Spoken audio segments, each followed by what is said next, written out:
Kembali lagi di channel Jago Listrik. Pasti teman-teman ada yang belum tahu apa itu arus, tegangan, resistansi, dan daya.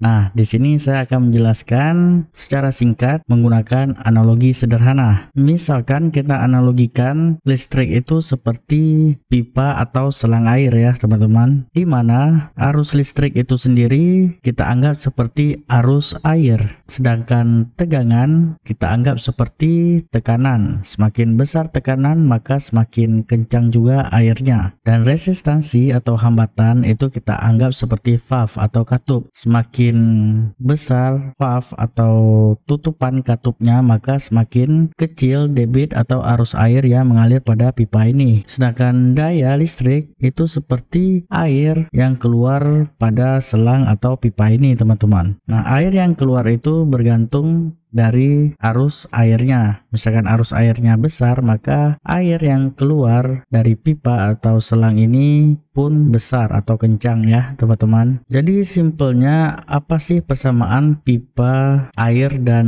listrik itu? Nah, kalau di listrik itu ada kabel listrik. Nah, kabel itu seperti pipa air ini teman-teman. Nah, misalkan tegangannya 50 volt, resistansinya 100 ohm, maka arus listrik yang mengalir itu sebesar 0,5 ampere. Nah, semakin besar ampere arus listriknya maka daya yang dihasilkan itu bergantung dari arusnya teman-teman. Semakin besar arus yang mengalir maka daya yang dihasilkan pun akan semakin besar. Nah, misalkan saya besarkan resistansinya menjadi 200 ohm, maka arusnya akan menjadi 0,25 ampere. Semakin menurun sehingga daya yang dihasilkan juga semakin berkurang. Nah, di sini pengaruh resistansi terhadap arus begitu besar ya teman-teman. Semakin besar resistansi maka arus semakin kecil dan daya yang dihasilkan juga semakin kecil. Nah, selain resistansi, tegangan juga bisa digunakan untuk menurunkan arus dan daya.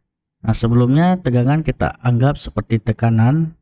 Nah, misalkan tekanan atau tegangannya kita turunkan menjadi 25 volt, maka arus yang dihasilkan akan menjadi 0,125 ampere. Nah, semakin kecil ya teman-teman. Jadi semakin turun tegangan sama saja menurunkan tekanan dan arusnya semakin kecil sehingga daya yang dihasilkan juga akan semakin kecil. Nah, begitu simpelnya apa itu arus, tegangan, resistansi, dan daya pada listrik. Oke, sekian video singkat kali ini. Apabila teman-teman ada tambahan silahkan komen di bawah dan sampai jumpa di video selanjutnya. See you teman-teman.